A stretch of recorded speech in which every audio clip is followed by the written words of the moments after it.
Bem, turma, 801, vamos para a nossa aula. Já tendo feito a correção do trabalho em grupo e a correção das atividades, vamos para a República na França, página 328. Enquanto os deputados franceses participavam da Assembleia Nacional, propondo reformas para acabar com os privilégios do primeiro e segundo estados, alguns membros da nobreza buscavam aliados em outros estados absolutistas europeus, como a Prússia e a Áustria. Então, a regra ali na Europa, praticamente o padrão, eram que os países fossem absolutistas, o antigo regime. Então, quando na França a população se revolta e faz toda essa revolução que delimita os poderes do rei, põe uma monarquia constitucional e meio que toma as rédeas da situação política da França, o país ele meio que sai do padrão. Isso assusta as outras monarquias da Europa. E por isso que o primeiro e segundo estado francês vão atrás desses países, porque eles estão vendo que estão assustados e podem ver nessa oportunidade um aliado para livrar eles dessa situação. Os governantes desses estados também eram contrários aos revolucionários, pois tentavam impedir que as críticas ao antigo regime crescessem na Europa. Por quê? Se crescessem na Europa, as críticas chegariam aos países deles, podendo ocorrer então nos países vizinhos à França também revoluções como a Revolução Francesa. Assim, o movimento militar, liderado principalmente pelos exércitos prussiano e austríaco, foi organizado para impedir as ações revolucionárias na França e reafirmar as bases do antigo regime. O conflito com as forças francesas foi intenso. A população parisiense de Paris, revoltada contra o rei e sua clara preferência pelos ideais defendidos pelas monarquias absolutistas, participou dos embates e foi fundamental para a Revolução Francesa, para a vitória francesa.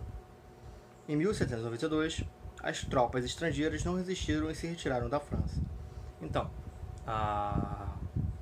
os países liderados por Áustria e Prússia,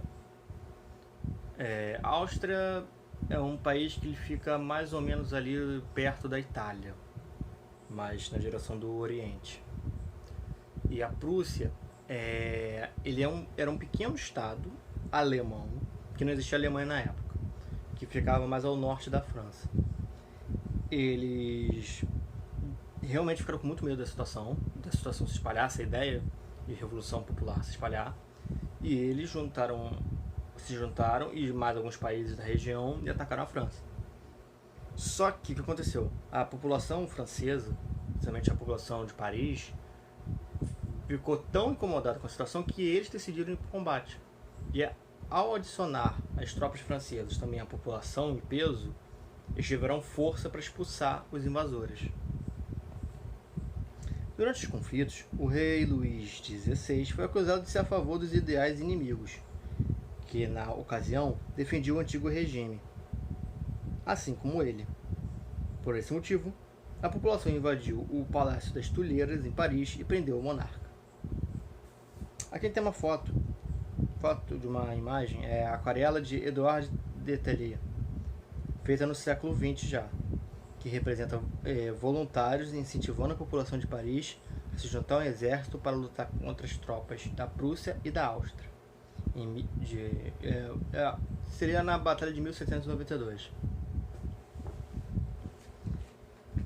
E, como a gente pode ver, a população não gostou nada do rei ter gostado dessa situação, da França estar sendo invadida. Porque eles viram que, do que adianta tu botar ele como rei constitucional se ele está apoiando os inimigos que estão nos atacando? Então a população revoltada foi na Palácio das Tulheiras, que é o palácio da monarquia francesa, tirou ele de lá e prendeu ele. Os revolucionários instalaram então uma nova instituição para governar o país, a Convenção Nacional. Esse órgão foi eleito pela votação popular e uma de suas principais medidas foi abolir o sistema de monarquia constitucional, proclamando a república na França. Então, sem rei, a gente precisa de uma forma de comando. Nasce, então, a república na França. Eles na ânsia de conseguirem se organizar e não depender mais do rei, proclamam a república. Liberdade, igualdade e fraternidade. Um dos lemas mais conhecidos da Revolução Francesa era liberdade, igualdade e fraternidade. Os revolucionários diziam que esses eram seus principais objetivos. Porém, esses ideais não foram totalmente alcançados durante a Revolução, principalmente por causa das divergências entre os membros do Terceiro Estado. Isso quer dizer, eles tinham a ideia de trazer à França liberdade, igualdade e fraternidade. Liberdade de escolha e de fé, igualdade perante a lei e fraternidade no sentido de apoio comunitário, todo mundo se ajuda. Mas dentro do Terceiro Estado havia ainda conflitos de interesses, então esses três lemas não foram plenamente alcançados. O governo da Convenção Nacional. Com o estabelecimento do governo da Convenção Nacional e com a instauração da República, os deputados passaram a discutir as medidas revolucionárias a serem adotadas na França. Os políticos então se organizaram em 3 grupos principais. Os jacobinos eram os representantes dos trabalhadores urbanos das cidades, dos pequenos comerciantes e da população mais pobre da França. Eles defendiam reformas em benefício dessa classe social, buscando mais igualdade. Os jacobinos representavam mais os trabalhadores das cidades. Sua maior pauta era trazer igualdade de lei, para que a ideia deles de criar uma nação justa em oportunidades.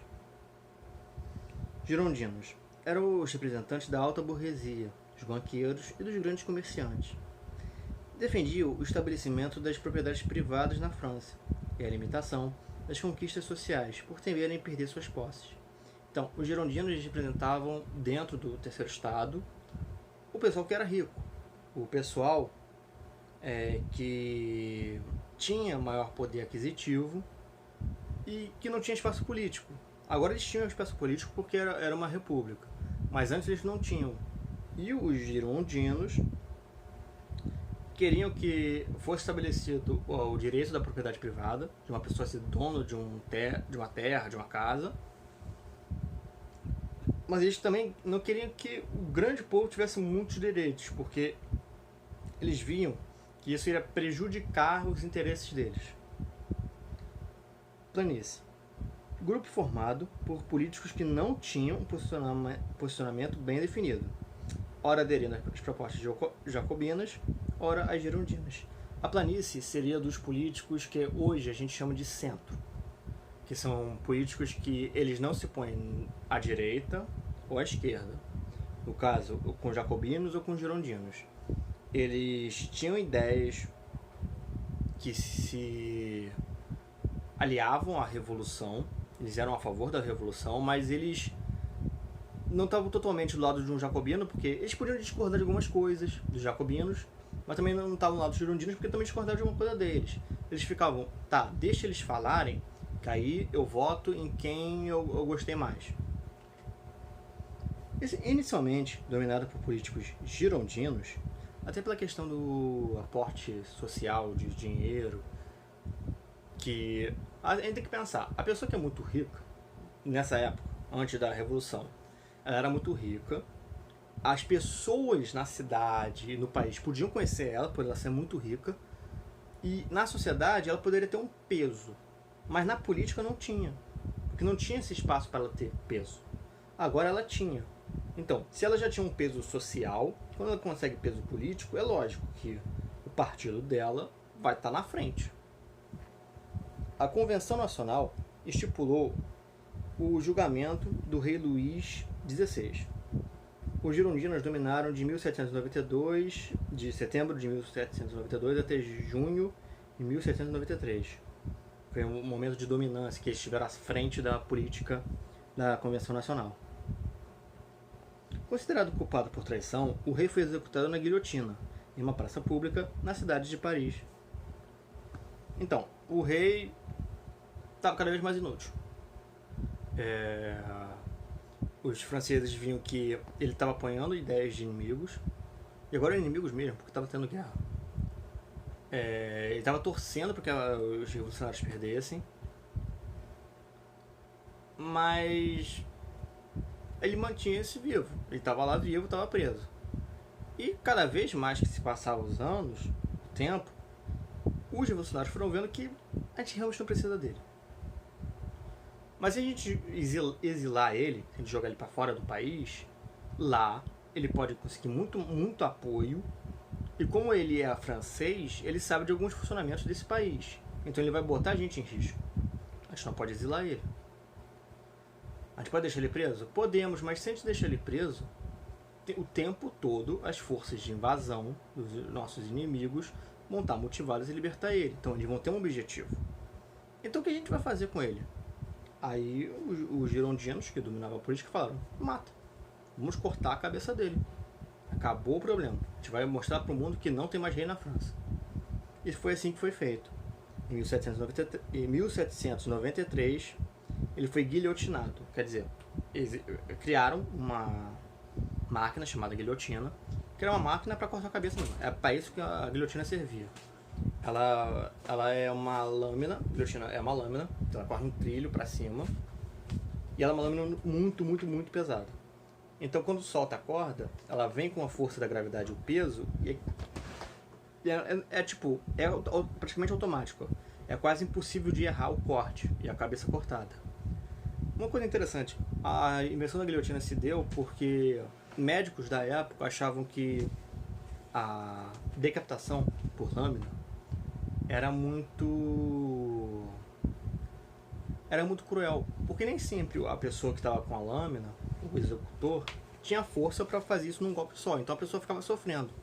Então, por mais estranho que pareça, a guilhotina foi uma forma de fazer a pessoa que vai ser executada não sofrer. Aqui tem uma pintura. O artista é desconhecido. É do século XVIII a pintura, da execução do Luís XVI.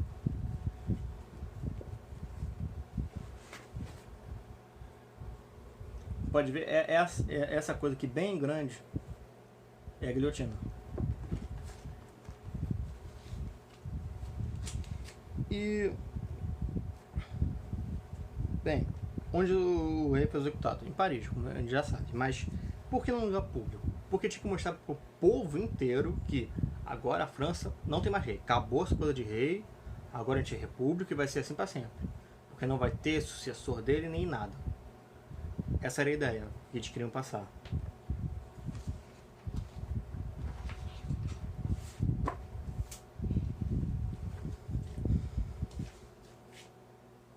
As reformas da Revolução. Após um breve período de domínio girondino, a Convenção Nacional passou a ser liderada pelos jacobinos. Quer dizer, o partido, os girondinos que defendiam os grandes burgueses, donos de bancos, grandes comerciantes, perdeu força política depois de um tempo, e aí os jacobinos, que era quem defendia os trabalhadores urbanos, principalmente para os trabalhadores urbanos, eles podiam até defender outras classes, mas o trabalhador urbano era o principal. Eles conseguem, se o meu adversário está caindo, eu vou aproveitar para subir. E que desejavam estabelecer muitas reformas para melhorar as condições de vida dos franceses em geral. Era o partido mais revolucionário em si.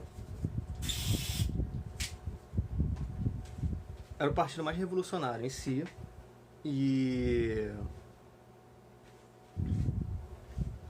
era o que queria promover mais mudanças internas, principalmente mudanças que trouxessem igualdade. E essa igualdade a gente tem que pensar principalmente na lei, não quer dizer uma igualdade social. Eles até queriam fazer uma igualdade social até um ponto, mas não como a gente pensa de igualdade social hoje em dia. Durante o domínio jacobino, a Convenção Nacional adotou um caráter radical, de maneira que foram instituídas muitas mudanças nas leis francesas, em prol dos direitos dos cidadãos. Para implementar essas reformas, foi criado o Comitê da Salvação Pública. Algumas medidas adotadas pelo comitê nessa época foram o fim da escravidão nas colônias francesas, o que foi muito importante porque influenciou na independência do Haiti, que era uma colônia francesa, e foi o primeiro país americano que se tornou independente da metrópole europeia. Eles fizeram investimento em manufaturas. Por que investimentos em manufaturas? Por que não em indústrias? Se a gente pensar,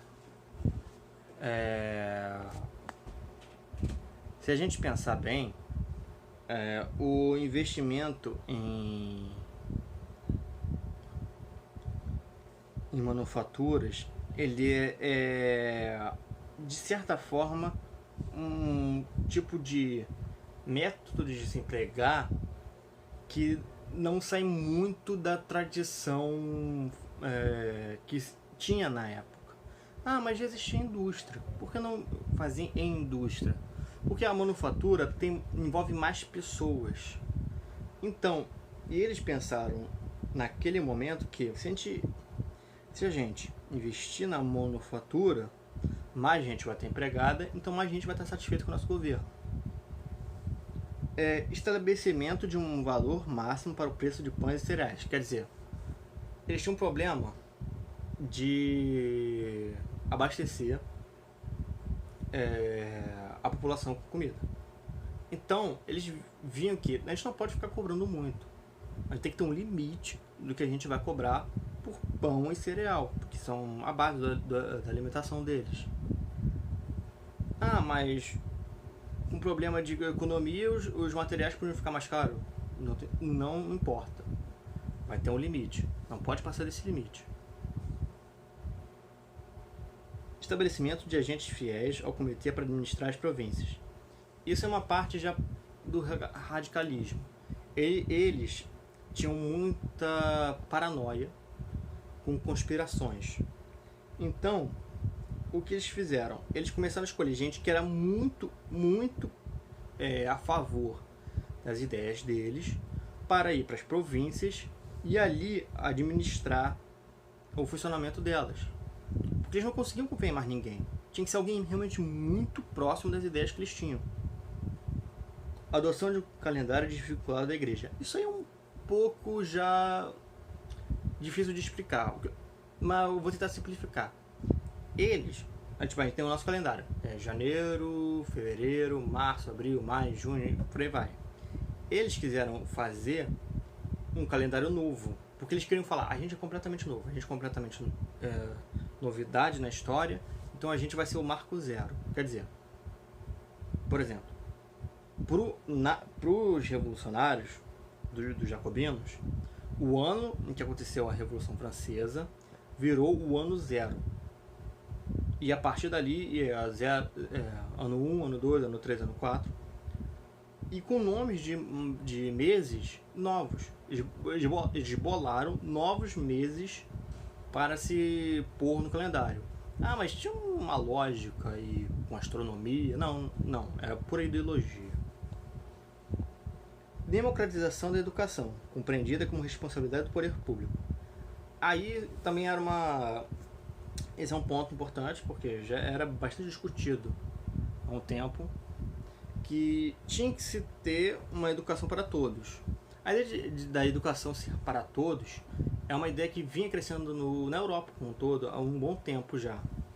Então, quando eles veem a oportunidade de dar às crianças de todas as classes acesso à educação, eles quiseram fazer, porque eles viram que nada poderia impedir eles, e além de ser muito benéfico para eles, porque uma população instruída é uma população que ajuda a colaborar com o crescimento do país.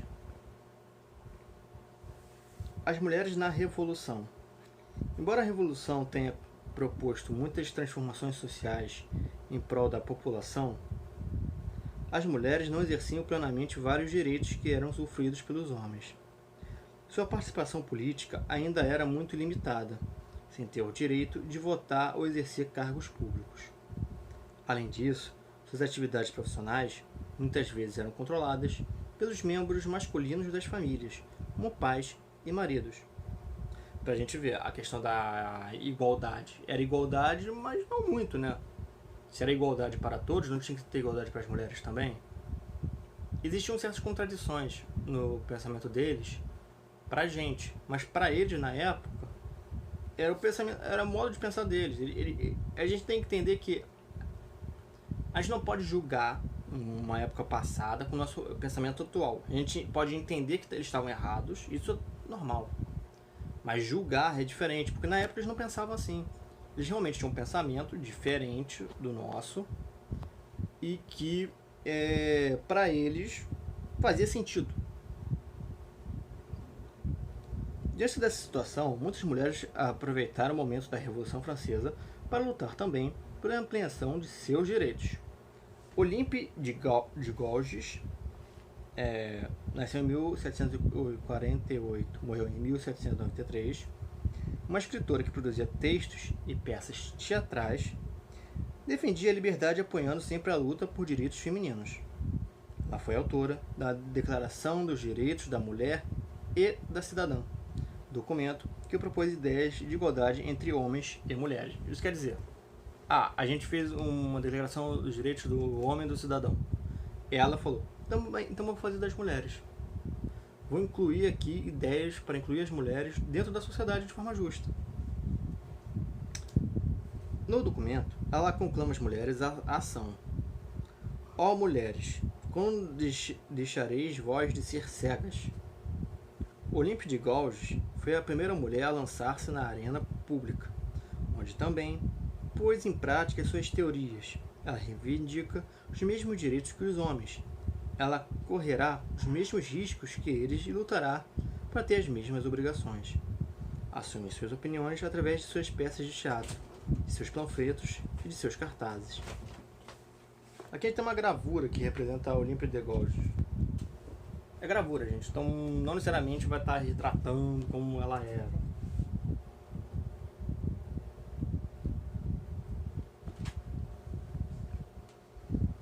O período do terror. A partir de meados de 1793, o governo jacobino adotou uma postura mais rigorosa. O líder Robespierre nasceu em 1758, morreu em 1794. Assumiu o controle do Comitê da Salvação Pública.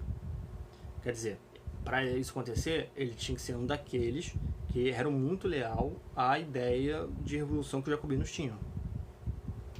E incentivou a mobilização popular e a luta armada contra os chamados inimigos da Revolução.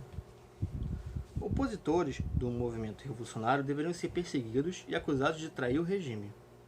Essa época ficou conhecida como período do terror, por causa dos diversos julgamentos e condenações feitos pelo comitê. Muitas pessoas foram julgadas e executadas em locais públicos, sempre usando a guilhotina. Então, o que aconteceu? Quando esse Robespierre se torna líder dos jacobinos, por ocasião também líder da França, ele era muito radical. E ele achava que ou você estava com eles ou você estava contra eles. Quem estava contra eles não podia ficar livre. Porque é aquela coisa que eu falei, eles tinham muito medo de conspirações. Então, mas assim, por quê? Por que eles tinham tanto medo de conspirações? Porque eles fizeram. Eles viram que uma conspiração deu certo e eles não queriam que desse certo contra eles. Então, o Robespierre, ele ia atrás das pessoas. Mas se tornou uma coisa tão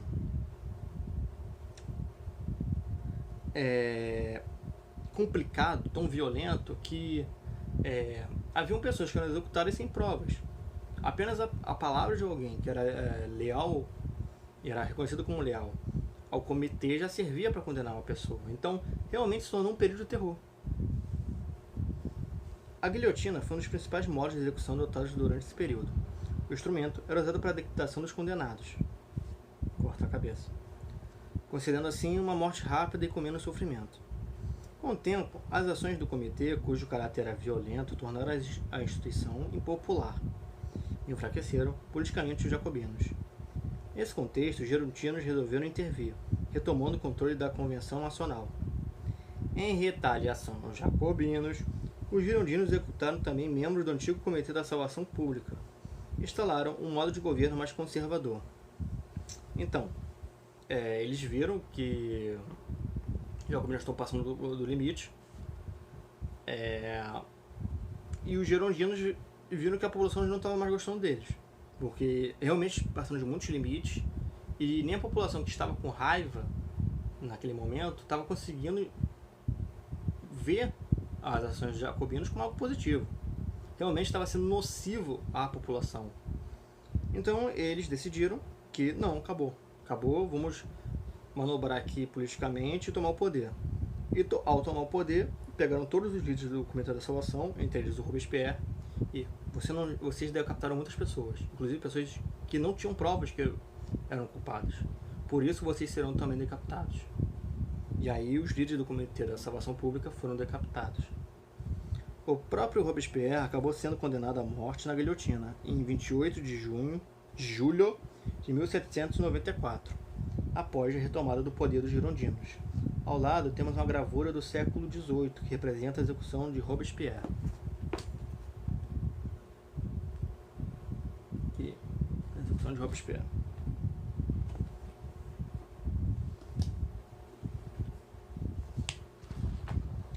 Então, chegamos à Revolução, chega ao fim. Página 332. Ao retomarem o poder na França, os girondinos estabeleceram o governo do Diretório, aprovando uma nova Constituição para a França em 1795. Esse órgão político seria composto por 5 diretores e 8 ministros, responsáveis pelo poder executivo na França. Quer dizer, não temos um líder único. Está repartido dentro do diretório, e a gente aqui no diretório vamos com calma, sendo um governo conservador, sem promover grandes mudanças, administrar a França. Durante o governo do diretório, porém, a situação na França estava bastante instável. Os ideais revolucionários ainda estavam em processo de implantação, ora pelos jacobinos, ora pelos girondinos. Setores da burguesia ampliaram suas críticas ao radicalismo jacobino e também às medidas conservadoras dos girondinos. Além disso, havia as ameaças de grupos monarquistas que propunham o retorno do antigo regime. Porque tinha gente que viu, nossa, vocês passaram do limite, assim não dá, a gente tem que voltar a ser o que era, porque o que era estava ruim, mas pelo menos funcionava, vocês estão querendo no caos. Em maio de 1796, Graco Bebouf liderou na França uma revolta que ficou conhecida como Conspiração dos Iguais. Esse movimento propunha uma nova forma de organização da sociedade, baseada em propriedades coletivas e associações de trabalhadores.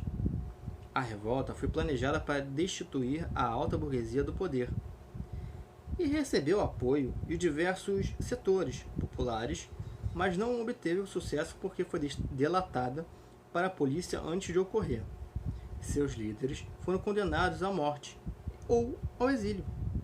Ao lado, temos a gravura do século XVIII, que representa Graco Bebouf. Esse aqui é Graco Bebouf. Uma das soluções encontradas por setores da burguesia era buscar um equilíbrio maior de forças e certa estabilidade política foi... voltando. Uma das soluções encontradas por setores da burguesia, dos grandes comerciantes que tinham dinheiro, para buscar um equilíbrio maior de força e certa estabilidade política foi um golpe de Estado. Nessa manobra, o general Napoleão Bonaparte assumiu o governo francês, com o apoio do exército e da alta burguesia. Esse acontecimento ficou conhecido como o 18 Brumário. Brumário porque Brumário era o nome do mês que eles tinham dado. E ocorreu em 9 de novembro de 1799. Então, o Brumário substituiu o novembro. O Brumário seria o nome do mês novembro no calendário da Revolução. E aqui temos Bonaparte, o Conselho dos 500, em Saint-Cloud, 10 de novembro de 1799. Essa imagem representa os deputados franceses reagindo ao golpe político aplicado por Napoleão Bonaparte. E assim, Napoleão não saiu do nada. A gente vai ver mais na aula sobre ele, mas ele já era um militar de destaque. Ele já tinha salvado a Revolução Francesa algumas vezes em combates contra estrangeiros. E ele, a cada vitória, foi crescendo, não só na patente militar dele, mas também na influência. As pessoas viam ele como herói. Então, na hora que tudo está dando errado, chamaram a pessoa que eles viam como herói para liderar eles. E agora a gente chega na página 333, que é uma atividade. Mas essa atividade eu não vou passar para casa não, vou passar para aula, a gente vai fazer junto. Vamos, 333, gente, número 1. Eu vou indo dando a resposta para vocês, porque é também uma forma de vocês estudarem. Seria bom exercitar? Seria, mas como eu vou passar o exercício de revisão, seria melhor vocês se concentrarem no exercício de revisão. Observe as frases a seguir e reflita sobre as possíveis perguntas que você pode elaborar para cada frase representar a resposta correta. Escreva as perguntas nas linhas correspondentes. Os governantes da Prússia e da Áustria eram contra as ideias revolucionárias porque não queriam que o antigo regime fosse abolido em seus países. Aí meio que tipo, tem a resposta, aí vocês têm que formular uma pergunta. A pergunta seria, por que a Prússia e a Áustria se mobilizaram em conflito militar contra os franceses no século XVIII? Ou por que a Prússia e a Áustria entraram em guerra com a França durante a Revolução Francesa? Outra frase. O período do terror foi caracterizado pelo radicalismo jacobino, marcado pelos julgamentos e condenações dos opositores da França. Uma pergunta que a gente pode fazer: como foi caracterizado o período do terror? Ou o que foi o período do terror? C. Mesmo a Revolução implantando muitas garantias aos cidadãos, as mulheres continuaram sem o direito de votar ou de assumir cargos públicos. Qual poderia ser essa pergunta? Os ideais aprovados na Revolução garantiam a igualdade plena de direitos entre homens e mulheres. Durante a Revolução Francesa, a Revolução garantiu que homens e mulheres tinham direitos iguais? Exemplo de perguntas. A 2 é completamente pessoal. Imagine que você viva na França na época da Revolução Francesa, que faça parte do grupo dos jacobinos. Durante o período da Convenção Nacional, você foi encarregado de produzir um folheto defendendo as ideias revolucionárias, para mobilizar as pessoas favoráveis às ideias jacobinas. Use o espaço a seguir para produzir seu folheto. Aí seria que você fazer um folheto em defesa da Revolução, mas isso a gente vai pular.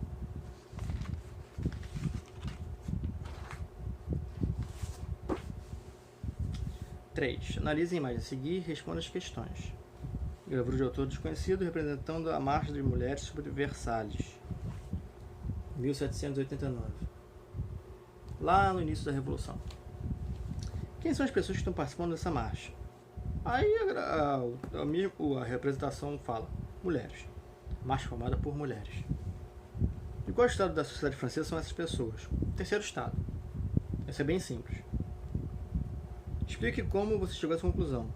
Bem, pelas roupas delas, pelo fato que foi o terceiro estado que fez a revolução, e porque não tinha outro estado que tinha motivação para fazer a revolução além do terceiro. C. Que tipo de armas as pessoas estão carregando na marcha? As pessoas estão carregando foices, espadas, lanças e canhões. A gente pode contar. Tem foice, espada, tem lança, tem um porrete, tem mais... São essas. D. Quais motivos levaram essas pessoas a se mobilizarem nas revoltas? Aí a gente tem que lembrar, lá atrás é a motivação do terceiro estado. As mulheres estavam satisfeitas com a situação em que viviam, pois as colheitas eram ruins, o preço dos alimentos subiu, além de terem poucos direitos garantidos pelo rei absolutista. Agora mais uma resposta pessoal.